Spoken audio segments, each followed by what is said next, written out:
믿음의 조상 아브라함, 도시의 욕망에 무너진 소돔과 고모라, 그리고 선택 앞에 선 사람들. 오늘 영상은 창세기 10장에서 19장까지의 핵심 이야기를 단 10분에 요약해 드립니다. 쉽게 읽는 성경, 지금 시작합니다. 모든 인류는 한 조상, 노아의 세 아들에게서 퍼져나왔습니다. 홍수 이후의 세계, 사람들은 서로 흩어지며 언어도 갈라지고 민족도 나뉘었습니다. 야벳과 함 그리고 셈. 그 자손들은 세계 각지로 흩어져 언어와 문화, 땅을 기준으로 민족을 형성하게 되었죠. 그러나 사람들이 많아질수록 욕망도 커져갔습니다. 그들은 바벨이라는 땅에 모여 하늘 꼭대기까지 닿는 탑을 세우려 했습니다. 자, 탑을 쌓아 우리 이름을 높이고 흩어지지 말자. 그러나 하나님은 그들의 교만을 막으시기 위해 그들의 언어를 혼잡하게 하여 온 땅에 흩으셨습니다. 서로 말이 통하지 않자 사람들은 어쩔 수 없이 뿔뿔이 흩어졌고 그 탑은 바벨이라 불리게 됩니다. 혼잡함이라는 뜻처럼 하나였던 인류는 그곳에서 갈라졌습니다. 그렇게 흩어진 인류 가운데 한 사람에게 하나님은 특별한 부르심을 주셨습니다. 그가 바로 셈의 후손 아브람입니다. 하나님은 그에게 자손의 번성과 땅의 약속을 주십니다. 하나님은 아브람에게 말씀하십니다. 너는 내 고향, 친척, 아버지의 집을 떠나 내가 너에게 보여줄 땅으로 가라. 하나님의 말씀에 아브람은 묻지도 따지지도 않고 믿음으로 순종합니다. 그는 아내 사레, 조카 롯, 그리고 종들과 함께 갈대아 우르를 떠나 가나안 땅으로 향했습니다. 가나안에 도착한 아브람은 그 땅을 둘러보며 제단을 쌓고 하나님께 예배를 드립니다.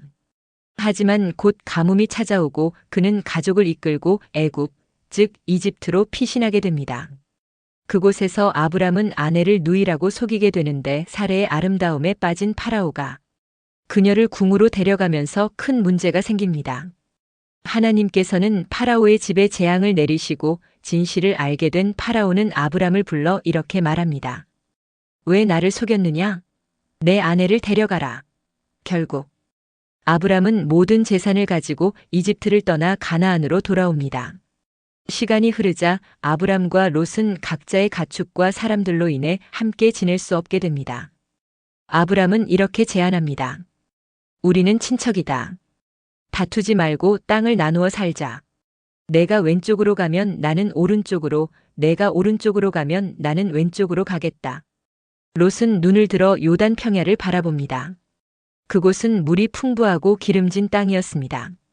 하지만 그 땅에는 죄악으로 가득한 도시 소돔과 고모라가 있었습니다. 롯은 그 땅을 선택했고 아브람은 남은 땅으로 향합니다. 어느 날 전쟁이 일어납니다. 4나라 연합군과 5나라 연합군이 맞붙었고 결국 소돔과 고모라가 패배하게 됩니다. 그 과정에서 롯과 그의 가족은 포로로 끌려가게 되었죠. 이 소식을 들은 아브람은 자신이 훈련시킨 사람 318명을 데리고 단까지 추격합니다. 그리고 한밤중 기습 공격을 펼쳐 모든 포로와 재산을 되찾아옵니다. 그는 전리품도 취하지 않고 조카 롯을 구해낸 뒤 돌아옵니다. 돌아오는 길 살렘의 왕이자 하나님의 제사장인 멜기세덱이 아브람을 맞이합니다. 그는 빵과 포도주를 내놓고 아브람을 축복하며 말합니다. 하늘과 땅의 주 지극히 높으신 하나님께 찬양을. 아브람은 그에게 전리품의 10분의 1 곧 11조를 드립니다. 시간이 흐르고 하나님은 아브람에게 또다시 나타나십니다. 너를 통해 하늘의 별처럼 많은 자손을 주겠다. 하지만 아브람은 여전히 자식이 없습니다. 사라는 나이가 많았고 현실은 암담했죠. 그래서 사라는 여종 하갈을 아브람에게 주어 아이를 얻고자 합니다. 하갈은 아들을 낳고 그 이름은 이스마엘이라 불립니다. 그러나 이는 하나님의 약속의 자녀가 아니었습니다. 하나님은 다시금 아브람에게 나타나 그의 이름을 아브라함으로 사레의 이름을 사라로 바꾸시며 말씀하십니다. 내가 너희에게 언약을 세우리니 사라가 아들을 낳을 것이다. 그 이름은 이삭이라 하라. 그리고 그 언약의 증표로 모든 남자가 할례를 받게 됩니다. 아브라함은 즉시 이스마엘을 포함한 모든 남자에게 할례를 행합니다. 어느 더운 낮 아브라함의 장막에 3명의 낯선 손님이 나타납니다. 그들은 하나님과 두 천사였습니다. 그들은 말씀합니다. 내년 이맘때 사라가 아들을 낳을 것이다. 그 말을 들은 사라는 웃고 말았습니다. 내가 늙어서 무슨 수로 아기를 낳는단 말인가? 하지만 하나님은 말씀하십니다. 여호와에게 능하지 못할 일이 있느냐? 그리고 또 다른 소식이 이어졌습니다. 소돔과 고모라의 죄악이 하늘에 닿았다는 것이었습니다. 하나님은 그 성들을 심판하시려 하셨고 아브라함은 하나님 앞에 서서 간절히 간청합니다. 주여, 의인 50명이 있다면 그 성을 멸하시겠습니까? 의인 45명은요? 30명은요? 20명, 그리고 10명은요? 하나님은 약속하십니다. 그 성 안에 의인 10명만 있어도 멸망시키지 않겠다. 그러나 그곳에는 10명의 의인도 없었습니다. 밤이 되어 두 천사는 소돔에 도착하고 롯은 그들을 자기 집으로 데려갑니다. 하지만 그날 밤 소돔의 남자들이 집을 포위하며 소리칩니다. 그 남자들을 내놓아라. 우리가 그들과 관계를 하겠다. 롯은 간절히 부탁하지만 그들은 막무가내였습니다. 결국 천사들은 롯과 그의 가족을 급히 이끌고 성 밖으로 데려갑니다.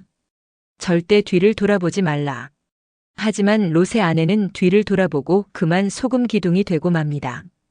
그 순간 하늘에서 유황과 불이 떨어지고 소돔과 고모라는 완전히 불타버렸습니다.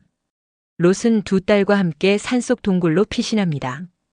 그곳에서 두 딸은 잘못된 선택을 합니다. 그들은 아버지와 동침하여 자식을 낳습니다.